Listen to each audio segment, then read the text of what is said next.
we was kicking ass all over the earth. There was a time when we did that, but for most of the existence of earth, we've been in captivity. We've been in captivity, and I mean, we read in the Apocrypha about how to translate. You know what I'm saying? Paraphrasing, to translate from one language to another, from Hebrew to the next language, doesn't have the same force. And that was when it was being translated from what? From Hebrew to Greek. When that brother is writing that part, we're now reading it in what? In English. It's the second translation. But when he wrote it, he wasn't talking about translating it to English. He was talking about translating it to what? To Greek. You understand? King James is 1600s. The brother who wrote that was Jesus. We know the real name would be Yahushua, but Jesus, right? Which is a Greek name. So we know he's translating it into Greek. This is the nature of it. So that's why we have what is called the Assyrian Hebrew. It's not a different language, okay? It's still Hebrew, okay? This is Hebrew and this is Hebrew, but this is ancient Hebrew. This is real Hebrew. This is our Hebrew, okay? This is a borrowed writing system that's a lot older than what we have now. That's all. It's older than English. It's older than everything else they got. So we know this to be safe, so that way. See, most things we read, you're not going to find a lot of things in ancient Hebrew. Like the brother said, Yanazar always points it out because that's the historian. He points out this died. This was straight up dead. It 300 years after Christ is pretty much dead now. The only place you're going to see this is in I.S.U.P.K in the convention. That's the only place you're going to see this at all. This right here, fake Israelite groups have this in their schools. They got that piece of paper in your hand. Fake Israelite groups have one in their school, and at the top of it, it says Israelite School UPK. We've been teaching this since 1969. Like we've been doing this since doing this, right? But you're not going to find that everywhere. Even when you read a Tanakh, as we do, you see that? You see what it says? You see that? Right? What's that say? Tawara, right? What's it say?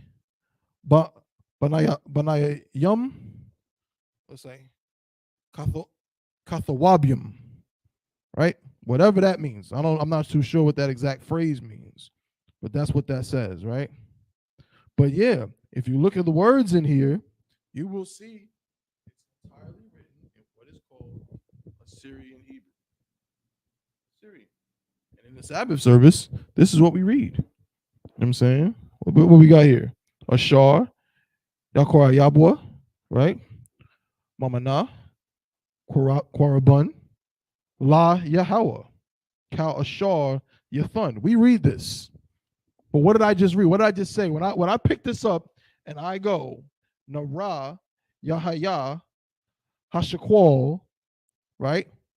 Id, Bakawar Ashar, Yabakar, La Yahweh. What am I reading? What am I reading? You reading Hebrew. I'm reading Hebrew. Am I reading some fake Hebrew? No. I'm not.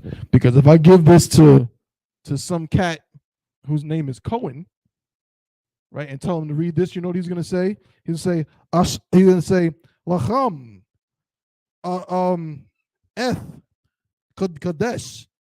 He's going to say a bunch of nonsense. He's going to say Lachaim and Bat Mitzvah and all of this. And Mazel Tov, Yahuv, Yehudi. That's what he's going to say when he reads this. I'm not saying that. I'm not saying none of that. Because that's not what this says. This does not say that at all. This does not say Yehudi. You know what I'm saying? That's not Hebrew. It's not the symbols that make it Hebrew alone. It's the sound. So when I read this and I say Ashar, that's Hebrew. But if you say something else, then you just speaking another language and using the symbols. All right. Most High in Christ. Now, with that being said, I'm going to employ my main man, Yanazar, if you could, that wonderful penmanship that you have. And let me get both the ancient and the Assyrian on both sides. Once you do the ancient on this side first, Bob Kushah, then do the Assyrian here. Once you get done with the ancient, we're going to go ahead and start reading that out loud to familiarize ourselves with the phonetics. What does it sound like? How do we say these words? All right.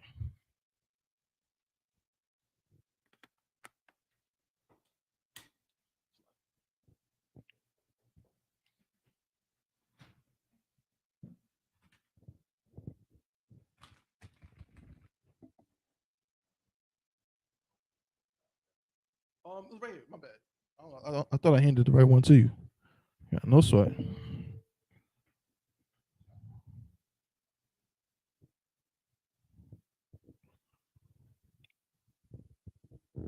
Now, as I was saying about this language, if you could pause, sticking that up a little bit, it's looking a little thin. Yeah, they got to see it real clear at home. Okay.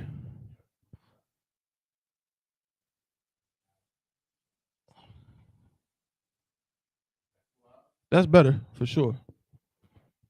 All right. Now, what you are seeing here is the oldest, I'll use this word, practical, daily utilized form of Hebrew. We've talked about it before. Now, are these exact symbols the very, very first symbols that were used? No. They're not the very first symbols that were used, right? There were other symbols or other forms of these symbols prior, but this was the first form that could practically be used by anyone. This was the first form that could be used as an everyday writing system. You'll see it on ancient. You can go look at artifacts, right? You can go look at artifacts where this language is written on things, on like pots, right? The not the Meshastele, I can't remember the name of it, but you'll see this writing system on things that would not be only for royalty. You know what I'm saying? Even though really, if you think about the history of the Israelites, the concept of royalty is really foreign to us. You know what I'm saying? Now, that doesn't mean that we are royalty, but not in the sense that heathens think of royalty, right? We didn't have kings. We certainly didn't have queens. That never happened and will never happen. We never had no queens in Israel. Okay? The sisters in here and the sisters that we've always had have been princesses. You understand? A queen is, I don't even know what to describe it as. You know what I'm saying? We don't have that. Okay. But this was a pattern or a system of writing that was common. You could write it on your pots. You could write it on different things easily. The symbols that existed originally were much more complex, much more intricate, okay, and impractical. Impractical. We talk about that as the progression of language. You need to have something like, imagine you writing a grocery list.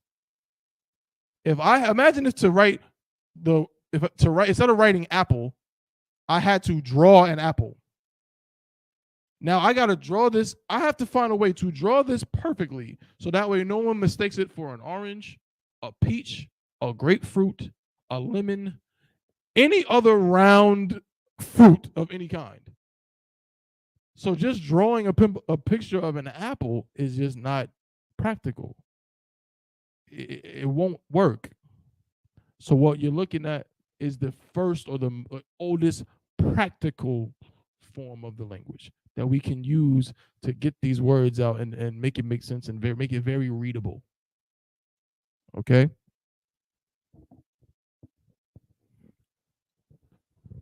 And when you get done, Yanazar, let's get the transliterations under each letter.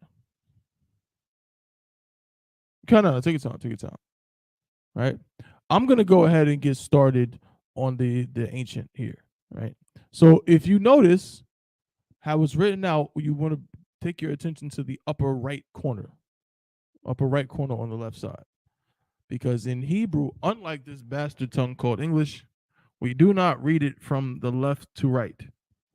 Most ancient languages, most older languages are read from right to left anyway. You can see the blueprint of the fact that this is the oldest language and the fact that older languages work that way. Mandarin works that way. Cantonese works that way. Sanskrit works that way. Arabic works that way. Right? But of course, more modern languages are different. If you could, Baba Kushab.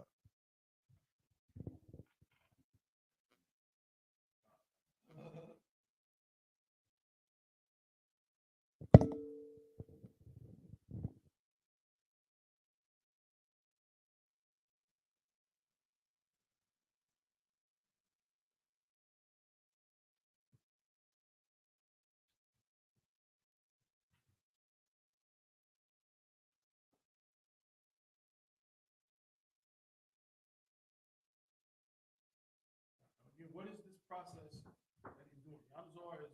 Yanazar is doing what as we speak?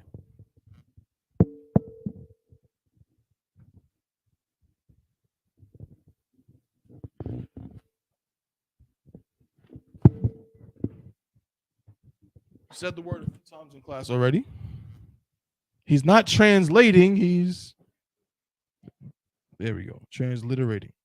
Meaning he is taking these ancient symbols and he is providing the sound that of these symbols using a different writing system, using an English writing system.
Damn right, get that brother a hand.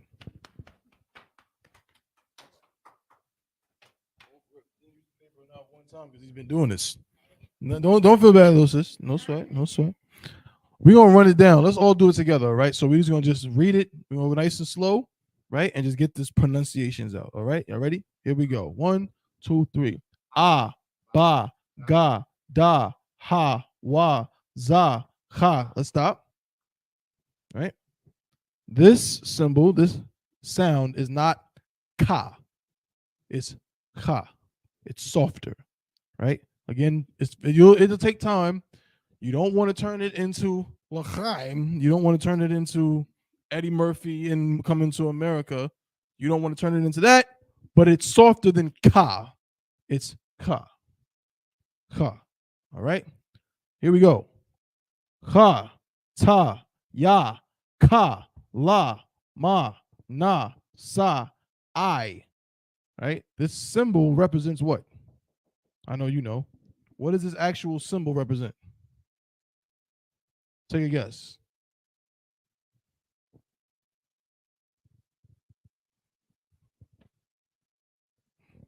Maybe this will help. I can't draw, but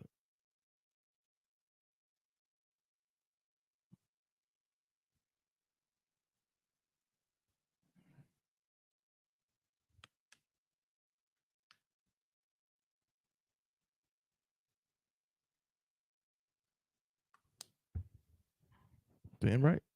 That's literally what this symbol, this circle, represents. And we've talked about it in class before. We're not going to go all the way into that particular topic today, but each of these ancient symbols represents something, right? There's a it's not arbitrary. It's unlike English, right? Like there's no reason why the letters represent what they represent in English. There's no reason. It's purely arbitrary. It's just whatever sound they chose. But in our language, there's a reason for every single one of these. Each one of these symbols represents the beginning of a word that represents this symbol. For example, the da represents what? What's the word and what does it represent? Mm-hmm.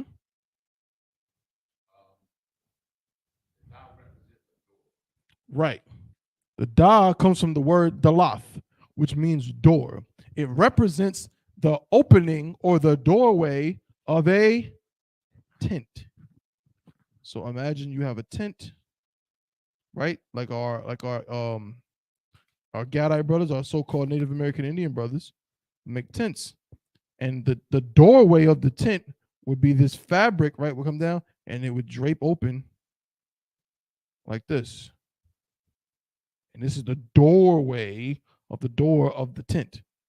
Okay? And that's where this symbol comes from. It represents that. Okay?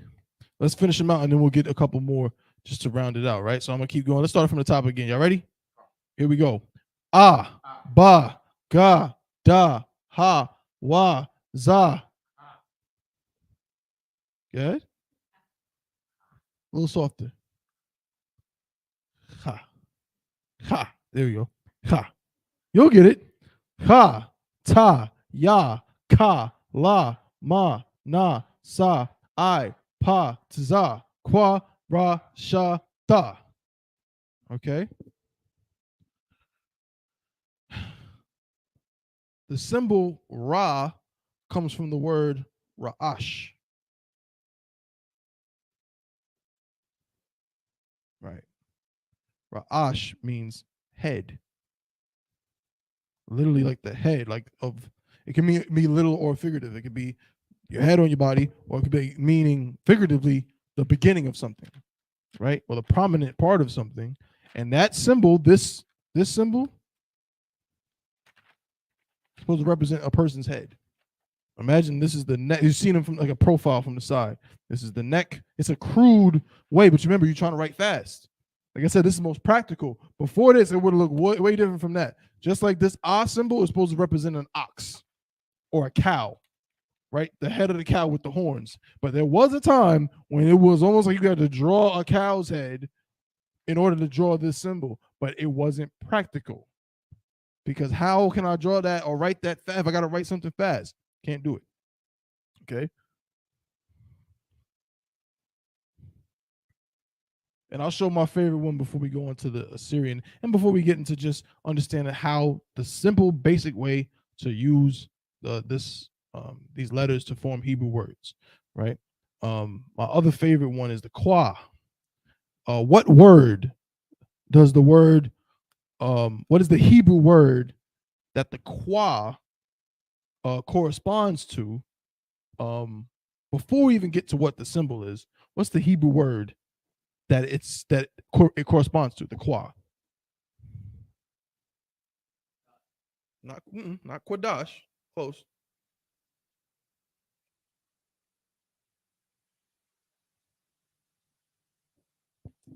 I'm gonna write it out. I'm gonna see if the sister can get it, right? We're gonna do this together.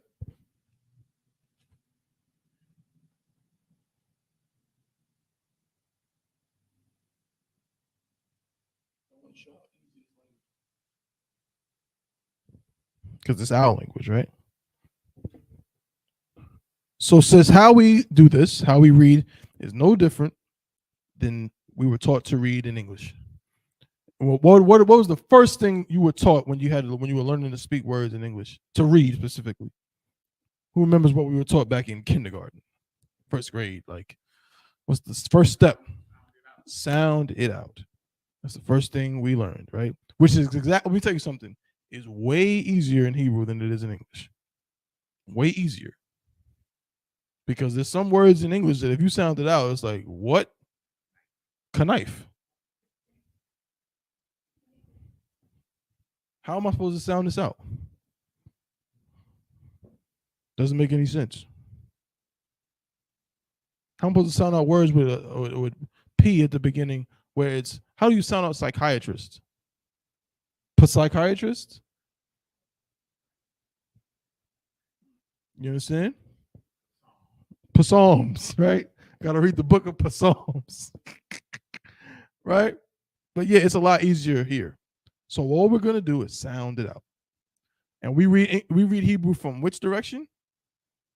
Right to left. So the first thing we have to do is identify our first symbol. What's the first symbol here?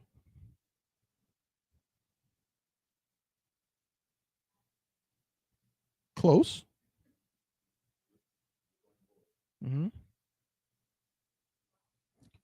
Damn right. That's exactly how you pronounce that symbol. Qua, right? What about this symbol? So now we're going from right to left. So we got our qua. Qua we have. Got it. Done deal. Right? What's our next symbol?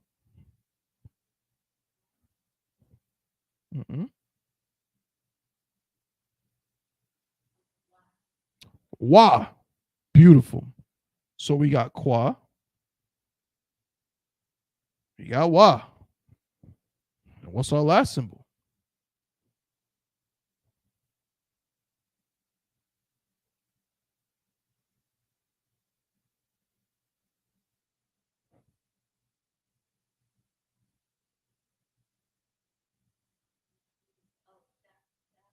Perfect. Sha. So is that it? Is the word Kwawasha? Is that it? Are we done? We got it all figured out? What you think? You'd be correct. We're not done. Right? You're correct, right? Why are we not done?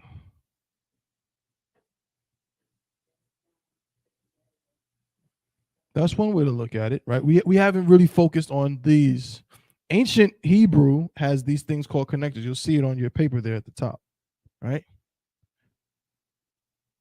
This doesn't exist in Assyrian. So when we get to Assyrian, you'll see why brothers hate reading this, even though we have to. But in ancient, we have connectors. Give me, Salaki Yanazar, if you could, Baba Kusha. I want you to give me the definition of a vowel and the definition of a syllable. You're really going to understand this Hebrew. I promise you. You're going to be speaking this Hebrew and it's going to be a breeze. Yanazar is going to get us a definition. Give me the definition of vowel first. Come on, sir. The definition of vowel. One of a class of speech sounds in the articulation of which the oral part of the breath channel is not blocked. That is the sonic form of that definition. That's telling you what vowels sound like. But that's not telling you how vowels function. That's probably going to be the next definition. We'll find out, right? The meaning, when they talk about is not blocked, it just means that with consonants, right? We learned this in English. Consonants, B, C, D, F, G, K, L. The air passageway is blocked, or another word they use is they use friction, but there's another word. Oh boy, what is that word? We'll stick with blocked for now. I can't think of the other word, bro. I'm drawing blanks today, right? But blocked. And whereas with vowels, it's not. You say A, no part of your mouth, right, causes, right, any abrupt stop, any friction, right? It doesn't block it. As in with B, your lips block the air passage. C, your teeth and your tongue. D, your tongue and the top of your palate. F, your teeth and your lips, and so on and so forth. Block the air passage to form different sounds. right? But with vowels, vowel sounds doesn't do that. A, E, I, O, U, and sometimes Y, right? But let's get another definition. Read on. See if we got another one. A letter or a other symbol representing a vowel, usually used in English. That's all they got at the Webster. No problem. I always find it in this other one, the New Oxford. It's just on your if you got an iPhone and you just type in a word and you try to look for the definition, it'll go to the New Oxford Dictionary. So if I type in vowel, see it comes up New Oxford American Dictionary. I can click on it. Right. It says a speech sound. This goes back to the definition that Yanazar had, but there's a little more to this one.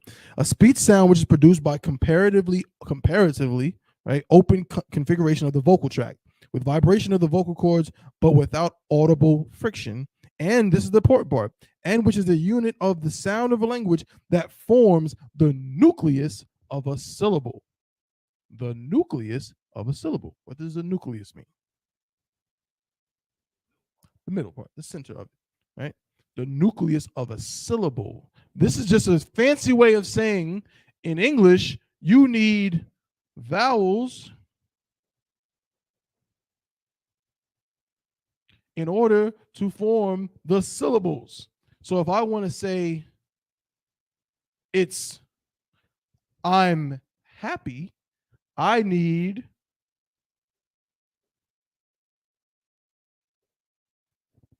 how many syllables is the word happy? 2 syllables. So how many vowels do I need? 2. If I want to say I'm sad, how many syllables is the word sad? And what's the nucleus of this one syllable? This vowel. Literally, it's the nucleus of it. It's the middle. This is how you form the syllable. Okay? Now that we understand that, this is how it works in English. Specifically, it even said that in the definition that Yanazar gave. Trust me, there's a reason for all of this. Okay? Because we're trying to complete that word. That's our goal right now, is to complete this word. The sister said, what's the name again, Lucky? Jade? Jade or Jay? Jay. Got you. Okay. So Jay said this word is not complete, and she is absolutely correct. 100% correct. The word is not Kwawasha. That is not the word. Okay. But we're like, how do we know that? How do we get to the bottom of what this actual word is? Well, this is what's going to help us understand it, right? Understanding this is going to help us understand the difference and why this works differently. Okay. And then how to actually say that. Okay. So in English, these vowel symbols, A, E, I, O, U, form the nucleus of a syllable. But in Hebrew, all of our symbols are what? Not vowels, they're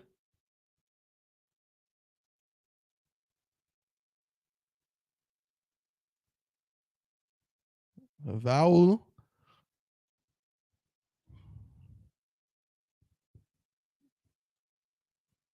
consonants. They're all consonants, right?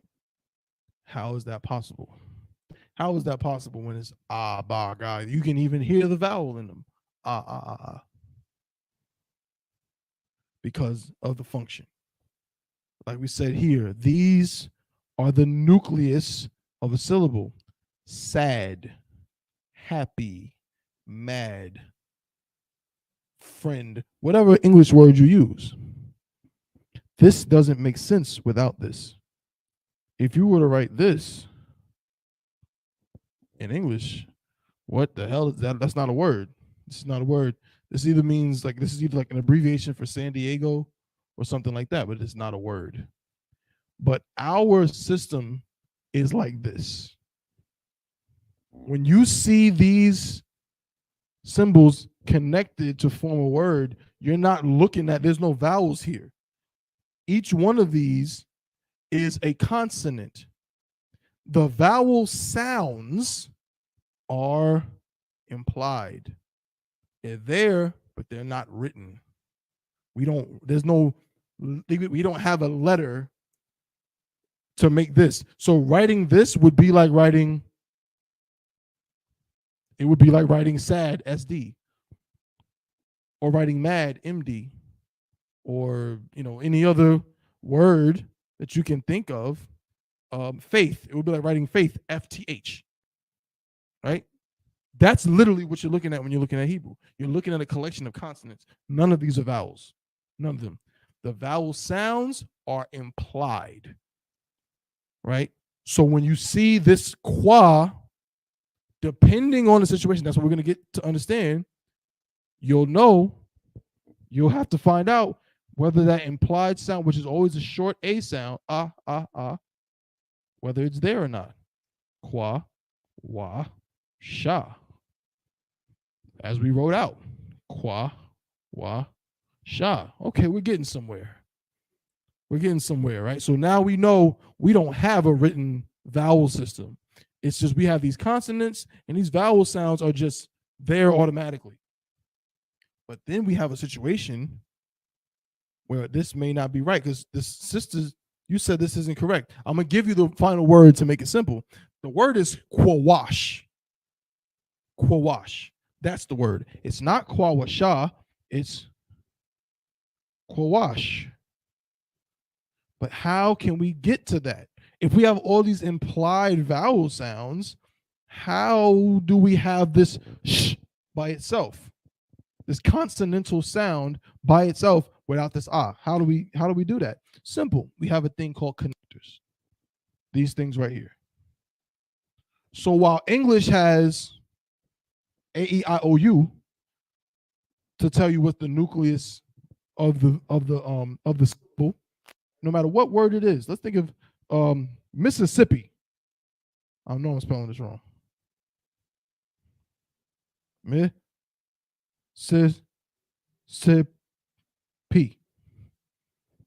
Mississippi. I guess that's right. I don't know.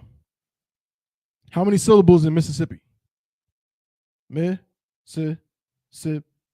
4, right? How many vowels? Mississippi.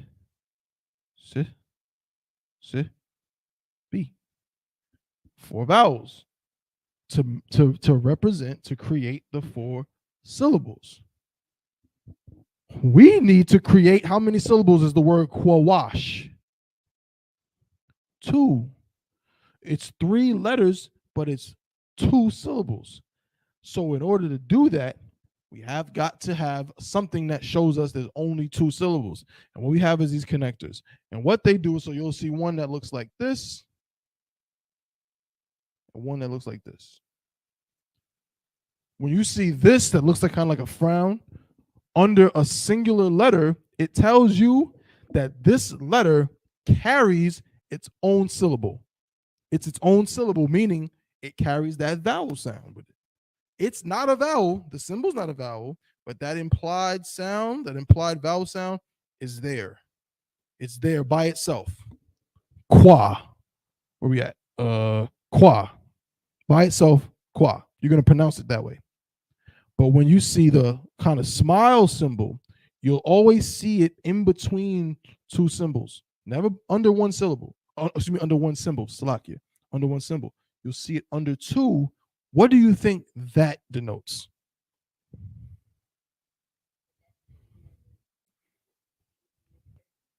Right? You're right. That's absolutely correct. But give me a good way to put it based on what we've been talking about. What does it do to those 2 symbols? It makes those 2 symbols into one what? One what? This is its own what?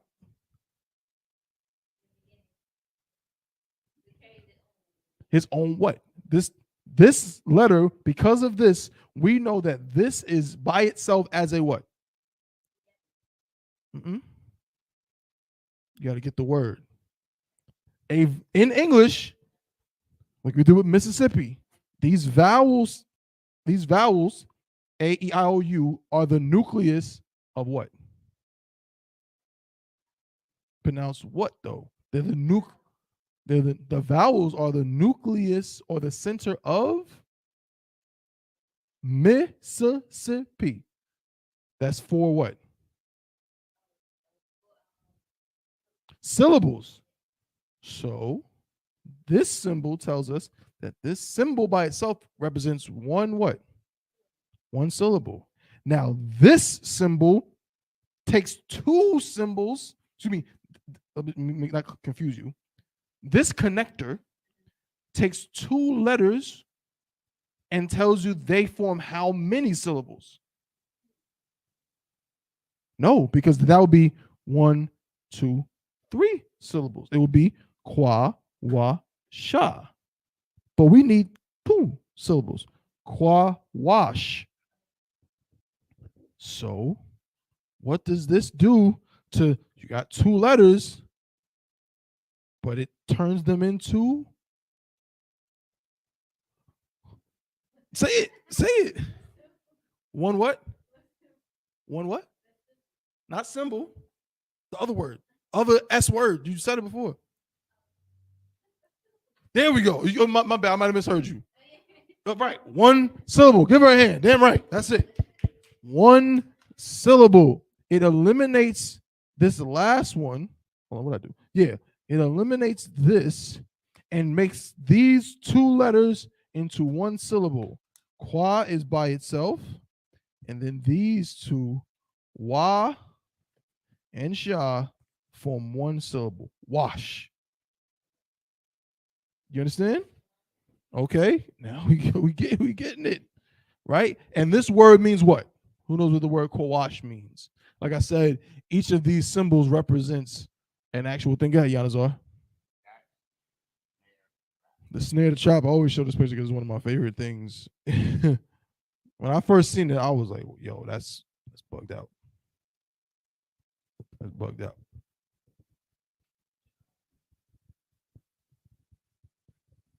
So the word Qadash means a snare. Think of it like a trap, right? Like a bear trap or something. It's a snare. But this is what it comes from. It literally comes from this. Just a moment. Here we go. This is a picture of an 8,000-year-old mousetrap. Right, exactly. It's just turned sideways. But yeah, but if you turn it right side up, it's the same symbol. That's what it is. It's a mousetrap. It's an ancient mousetrap. Right? See how it all makes sense? In the Christian church, it wasn't like this. Things didn't make sense like this. Okay? Most High in Christ. Let's get one more example, or maybe 2 more examples in the ancient before we move on to the Assyrian, right? These connectors, man, it's so important to understand. These are the basics, but man, I'm telling you, this is the groundwork by which you will understand Hebrew. You'll get it. It all makes sense. So another word is the word mayum, which means water. Okay? I kind of just gave it to you. I use a different one now because I gave you the whole word and how to say it. All right, the word for I won't tell you. I'm just going to write it. This symbol, but there's a whole word.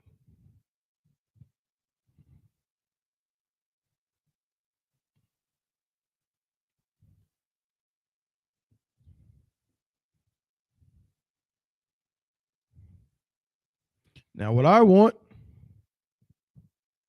is I want someone to give me the transliteration. I want you to take this ancient thousands of year old letters that I just wrote on this board that you can only find on ancient artifacts, and I want you to turn it into a word written out in English letters, just like we just did a second ago with the word Qadash, right? Or the word Qadash we used earlier, or Lashawan, or whatever. I want you to write it out in English, to convert this into English letters. Yeah, Who's up for it? I want to give this. I know Yanazar could do it now. Yanazar, I'm gonna let you do it, right? But I want to see it. You don't want to see the sister that wants to give it a go. She just learned. She just learned. She's speaking ancient Hebrew already in all of what she's been there. What, an hour and a half? Already speaking ancient Hebrew. Already writing it down. So I want to give her an opportunity because, sis, if you can translate that into an English or written out, better not into English word, but written out in English letters, you just became smarter than like 95% of the planet Earth. All from coming to you've been in class. I don't want to do like that, but coming to one Hebrew class.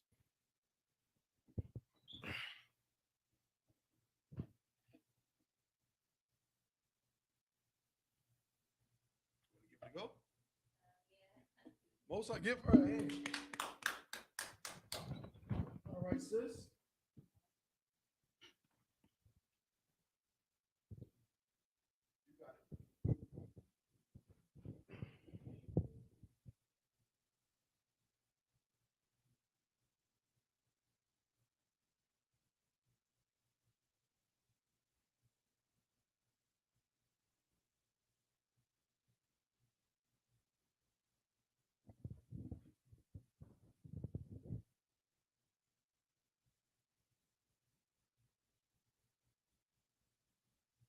Let me help you out, sis. Write exactly what each of those symbols. When you transliterate it, you're just taking the transliteration of each symbol and connecting it. So the first letter is I, right? What's under the I?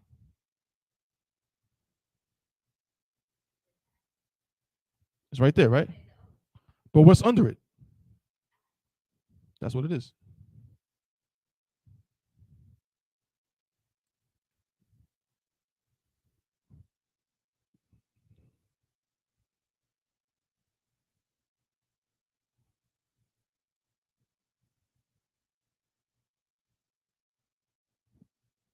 Now I'll be impressed.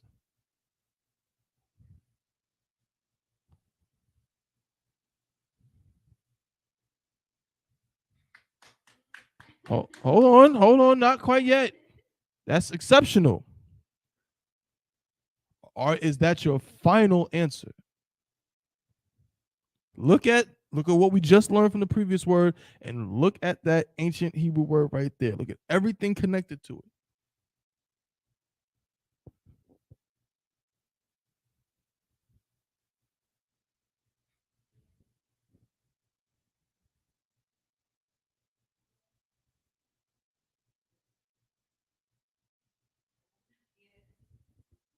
No sweat. Okay. Get a sister hand. Hand right. I got you. Let me help you out. Excellent work, because of course the I is an I, and the Yah is a Yah, and the Na is, where's it at? Is a Na. That's correct. But we have these connectors. Each connector, think of each connector almost like you would think of each one of these vowels in English. Whenever you see any of them, whether it's this one or this one, it means that's a syllable. So if there's only two of these, how many syllables are there? Right. If there's three of them, no matter how, whether it could be three, it could be like this. I'm not gonna write no letters, but if you see bop, bop, bop under three Hebrew letters, it's three syllables. If you see bop, bop, bop under 1, 2, 3, 4, 5 letters, it's how many syllables? It's still three syllables. As long as there's three of these, whatever combination, it's three syllables. With that being said, I-ya-na is three syllables, but there's only two connectors. So then it has to be how many syllables? Two, which means which letters getting knocked off, which vowel sound is getting knocked off. This is its own thing. And these two do what? They connect to form one syllable. They're one syllable. So this is it.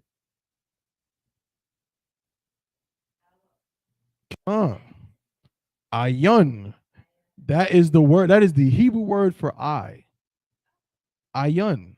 The English word for I literally comes from the Hebrew word for I. Ayun. Okay? Because the sister did so swab, we're gonna do one more. We're gonna do another one, man. We might we only got about 8 minutes left. We might just end with this and just brush up a little bit on the Syrian. Because this is excellent work. I love to see it. Let's try some more. It's wonderful, man. I'm that's just how my personal way of looking at things. I love when things connect, they come together, and it all just makes sense so beautifully. Let's also learn a word that we use commonly. Now, it says, are you familiar with the greeting, the Hebrew greeting for sisters? We say it at the end of class. We say shalom, right? But when we salute the sisters at the end of class, we say Yahweh Shamar Alathun Bahashim Yahushua, right? We say all of that. Let's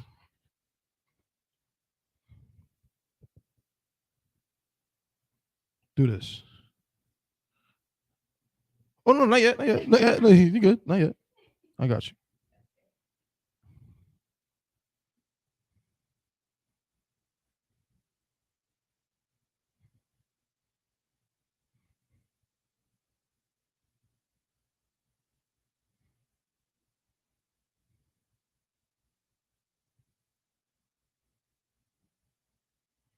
I want this transliterated.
Remember, every letter has to be represented.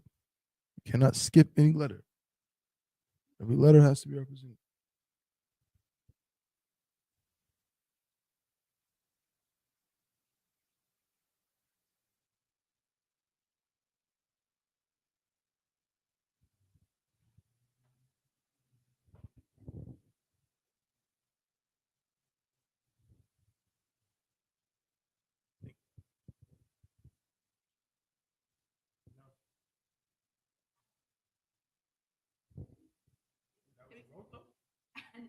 Right, that's what I'm saying.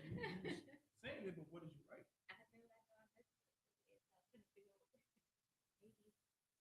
No. Sound it out. What does that say? Right. Now, how would you write that? Think about the one thing you have on there that makes it not say that.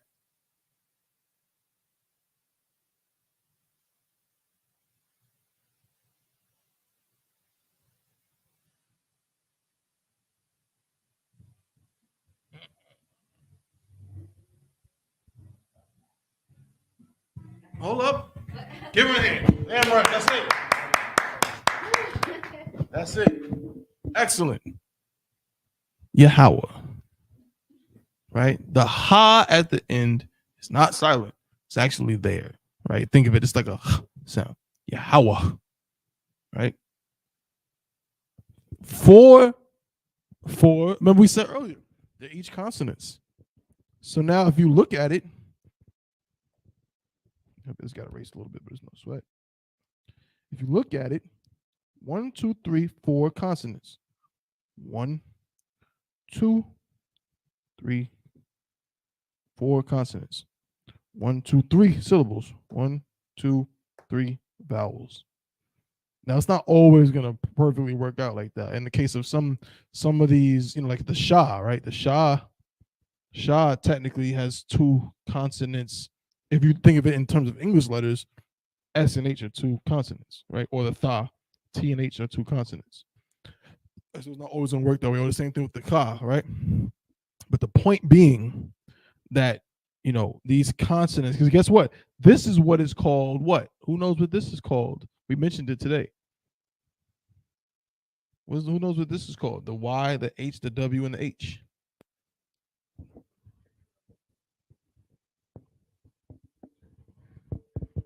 The tetragrammaton.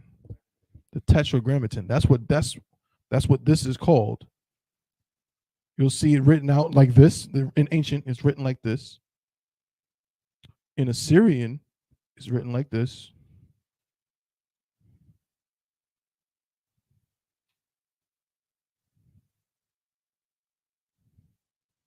Right? And then in English, it's written like this.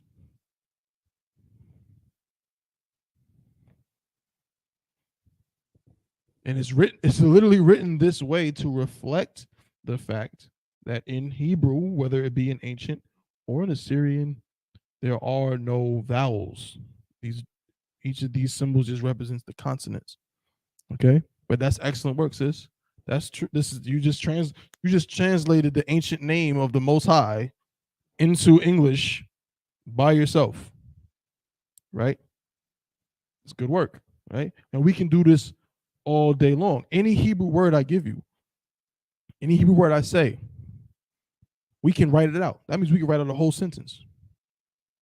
We could write out a whole sentence. We won't do it, but we could. Like if I say Yahweh, if I say Yahweh Shema Allah by Shema Shah, you know how to write the first word of that. And now you also know if I write Shamar, which is the Hebrew word for guard, right? Or watch over something. If I write in ancient Hebrew, if I write Salakia, write it over here. Let me get rid of this. Bear with me.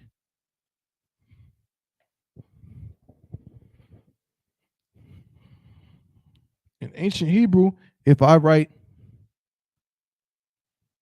Shamar, right? You would, when you see this, you already know, oh, that's 2 syllables, and I know each of these symbols. So if I transliterate this, I know I'm gonna flip it because it's in ancient we read from right to left, but in English it goes from left to right. So I'm gonna write this first symbol, which is a Shah. I'm gonna write the next symbol, which is a Ma. Then I'm gonna write the last symbol, which is a Ra. Oh, but these 2 are connected, right? So this has to be 1 syllable. The only way for this to be 1 syllable is to get rid of that. Shamar. 2 syllables. Shamar. Right? The first, whenever you see this, the first one, we don't not even confuse you. Just imagine in your head, whenever you see anything written out in Hebrew, just imagine that in between each letter is this.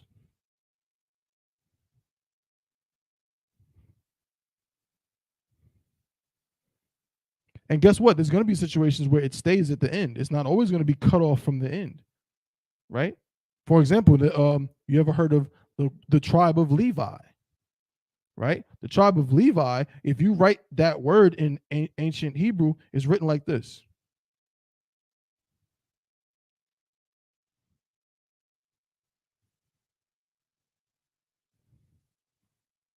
Right? That's how you write it.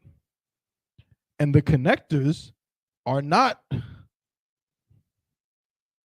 like this. These are the connectors for this particular word.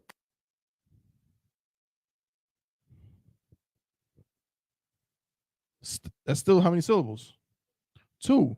But it's not like where you're going to connect the last two. You're actually going to connect the first two. So when we transliterate it, we're going to do the same thing. We're going to write our la, right? But we're not going to write it by ourselves because it's by itself, because it's not by itself. We see that there's a wa. So we write the la because it's the first word. Then we see this wa here. But we can see from the connector that it shares their one syllable together. So we're not going to write la wa because that's two syllables. No, it has to be law because this is one syllable and this is another syllable. So it's going to be actually what? Law, yeah. That's how you say Levi in Hebrew, ancient Hebrew. Okay? And we can do this all day long. And this is how we end up being able to read, to read the Hebrew by just sounding it out. Simple. We just sound it out. The unfortunate thing, before we head out, the unfortunate thing is that most of the time we're going to be reading the Assyrian. And in the Assyrian, we don't have connectors. So you won't see connectors that tell you, oh, this is Loya. My rib's name is Lawaya. Right? You might confuse it if you don't have connectors like, hey, La, Wa, Ya, or Lord, Ya, or Lawai, or how do I say it? You have to learn the words, simple and plain. You just got to get familiar with the language, learn the words, you know what I'm saying? Read until you got it. That's all you can do. Okay, we're going to get more on that next week. Hey, we didn't get as far as I wanted to go, man. We had an excellent lesson on the alphabet. I hope it helped you, sis, and I hope it helped y'all tuning in, you know what I'm saying, next week. Well, actually, next week, I ain't going to be here, and neither will Giannis are. What time are you leaving? When you leaving, huh? Can't. So I'm going to have to see if I can get another priest up in here, or I don't know, because we're going to be up in New York for the cookout. You know what I'm saying? Make sure y'all be there. We going back to the hood. You know what I'm saying? It's going down, not the hood, but it's going down to Marcus Garvey Park, right? Yeah, the cookout is on Sunday in Marcus Garvey Park, in the middle of Harlem. What's them streets? Giannis is from Harlem. You know what I'm saying? Original Harlem child. You know what I'm saying? Harlem in the Bronx in the house. What streets is Marcus Garvey on? It's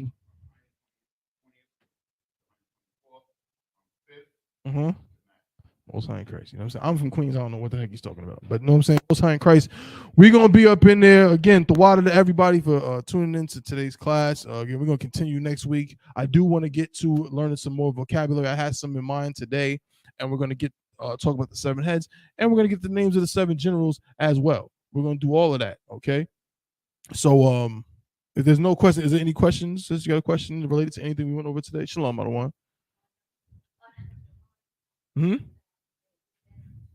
What's the definition of shamar?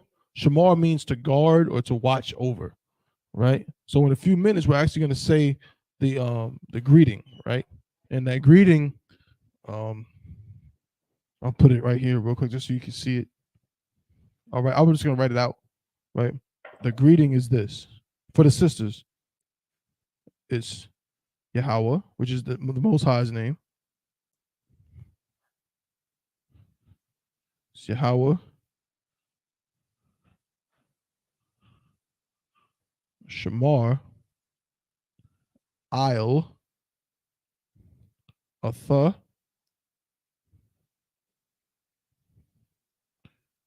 Bahashem,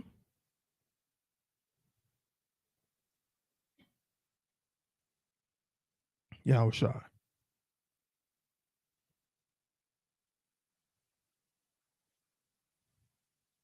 Right? Which means the Most High, right? Most High, watch over you in the name of is implied of Christ. The Most High watch over you in the name of Christ. And that's what we're saying. It's a blessing. You know what I'm saying? Most High in Christ. And so